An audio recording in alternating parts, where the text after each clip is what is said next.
Welcome back, America. It's Hugh Hewitt. Now, we got to slow down for the Steelers fans out there who don't know what a podcast is. But in the world of podcasting, I want to introduce you to the Clegane brothers. One of them is the Mountain, and one of them is the Hound. I'm not sure which is which, but Comfortably Smug and Josh Holmes are combining to make the Ruthless podcast a must-listen-to podcast. They have been barons of social media, but they've made their play. They're going for the throne of podcasting as we speak. The minions have been unleashed. They have overrun my tribbles. The Holmes is in the back commanding the reserve force. Welcome, gentlemen. I'm glad to have you both. Let me start with you, Josh, because Smug is he's just not going to be understood by the Steelers fans.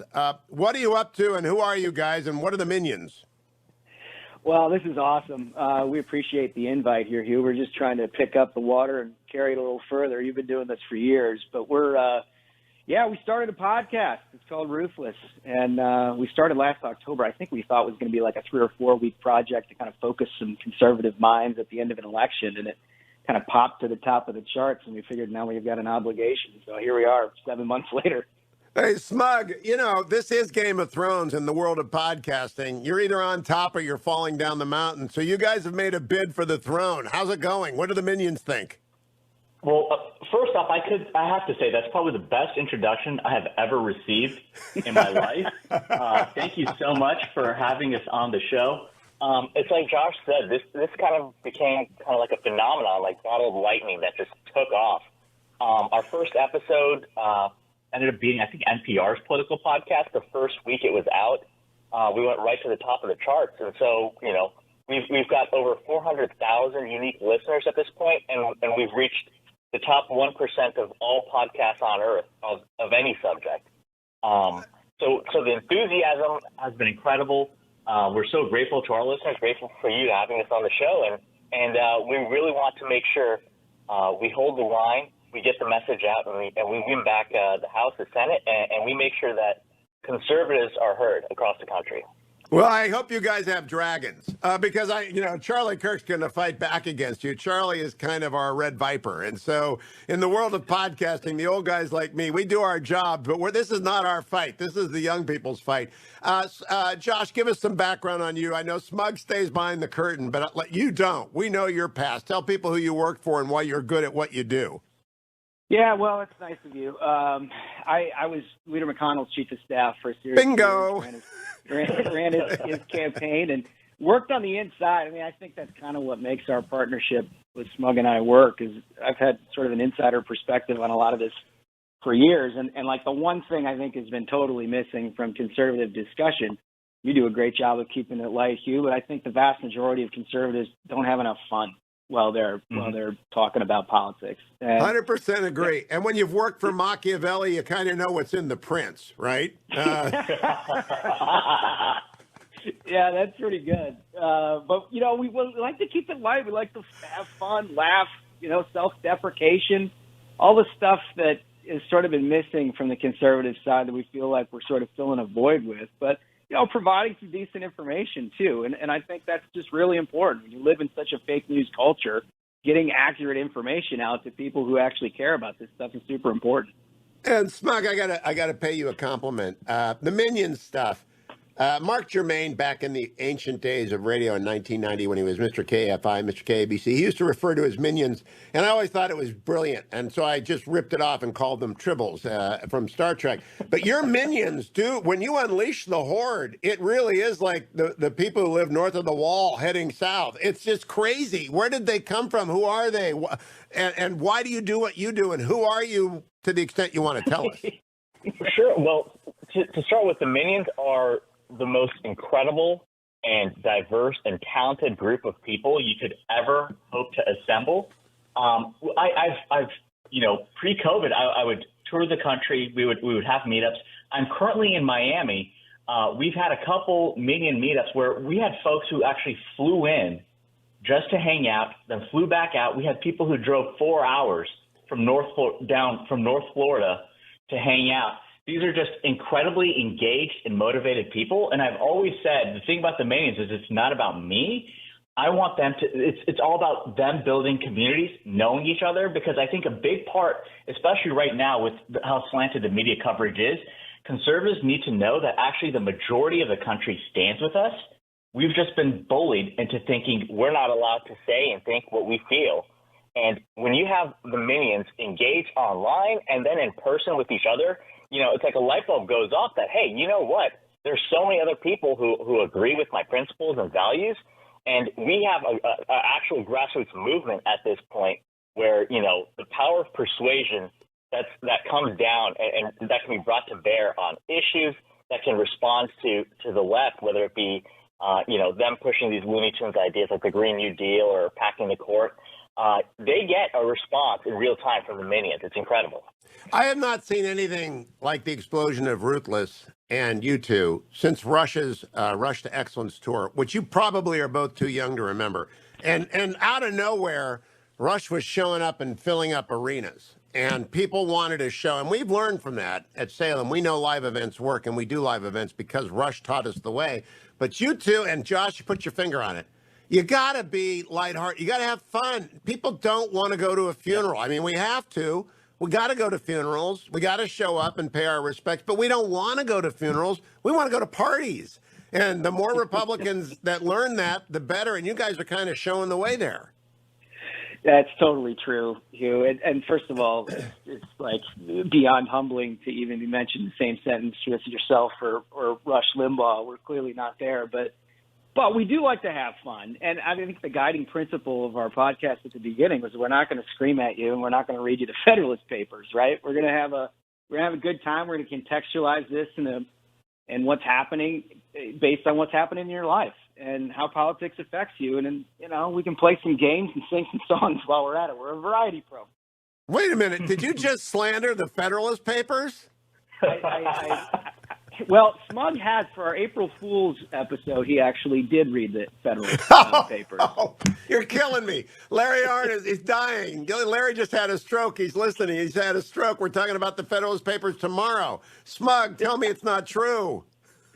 Well, I mean, here's the thing is I think there's a time and a place for intellectuals, and I appreciate the conservative intellectuals out there who especially involved with like judicial matters, making sure that those are taken care of. But I think right now what we need is a kind of brawny, ready-to-fight kind of conservatism. And our show presents that. Like, when listeners, we've heard it so many times from people who tune in that listening to an episode of Ruthless is not like being lectured. It's like you said, it's not like being at a funeral. Listening to an episode of Ruthless is like hanging out with your friends. It's like grabbing beers with your buddies, having a good time. And I think an important part of that is that we don't try to debate the opposition because the ideas the left is presenting at this point are completely unserious. Defunding the police is completely unserious. So they shouldn't be debated. They should be mocked. And I think that's part of the success we've had is because the approach we take is we mock these people for their ridiculous ideas. Let me play for you ridiculous idea number 1 from last night. Cut number 20, Generalissimo. I stand here tonight, one day shy of the 100th day of my administration. 100 days since I took the oath of office and lifted my hand off our family Bible and inherited a nation we all did that was in crisis. The worst pandemic in a century. The worst economic crisis since the Great Depression. The worst attack on our democracy since the Civil War. All right, stop right there. Gentlemen, I just had Lieutenant Governor Mark Robinson on. He said he would have walked out at that moment. And he had heard me mention 9/11 and mention Pearl Harbor. He said, I'll add the sinking of the Lusitania if you want. What did you make of that last night, Smug? So, I mean, I was incredibly offended to hear that. And I even sent out a tweet saying, I'm certain the sailors at Pearl Harbor and the firefighters in New York City would strongly disagree with that sentiment. 100%. Josh? Yeah, I mean, the whole thing is ridiculous. As Smug said, it's unserious from the beginning to end. I mean, all of the ideas espoused by the president last night and all of the rhetoric used were geared towards sort of fomenting this progressive base that he is somehow enraptured with and feels like he can govern with. And the reality is it's unpopular. It's going to be incredibly unpopular. I think it's inevitable that they are going to lose big in the midterms as a result of this agenda. And finally, it's just offensive. As Smug said, there's really no way to take that sentence and make it make sense. Okay, so here's my concern for both of you. All of the woke guns on the left, if they have anybody in command who knows anything, are going to train them on you two. Because they have to wipe you out. They really do have to, because you're taking off and you're spreading. They're going to go after Charlie, but they're really going to go after you. Unfortunately, I think some of the never Trumper irreconcilables, the Tories, have left for London and they're going to join.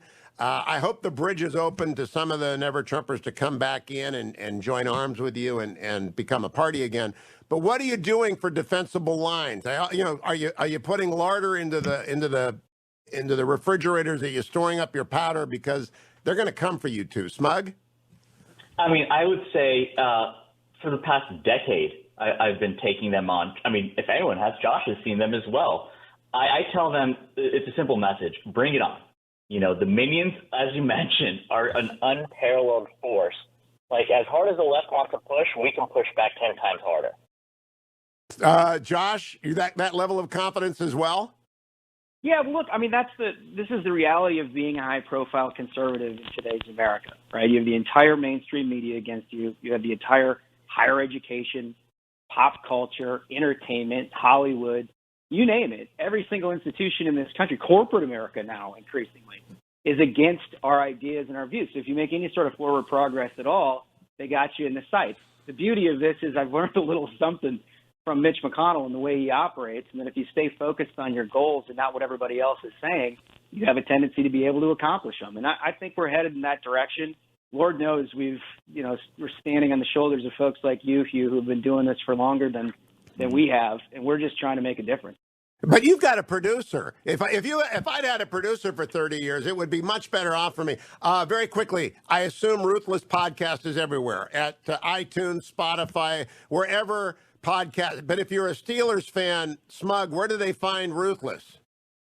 I don't know. Do Steelers fans know how to use phones to begin with? I'm not. I'll just say go Broncos, and please, everyone give the show a listen. I think you'll love it. Wait, what did you just say? What did you just say? Are you a Broncos fan? Born in Denver, I had to be. Delete the tape. Delete the tape.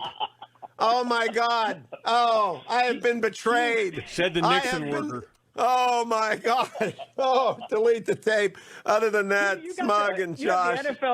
You got the NFL draft in Cleveland. You must. Oh, God, it happened to me. Oh, I have been betrayed. Et tu, Smug. All right, you two, be well. Ruthless podcast. I have been betrayed. Oh, treason. Treason. Did you know that, Generalissimo? Did you know that? We're not sending them any Relief Factor now. I was going to give these guys Relief Factor. We're not giving them a bag of Relief Factor. He snuck in a Broncos. Oh, you minions, you've been misled. Trust him on politics, not on football. Trust me on our sponsor, ReliefFactor.com.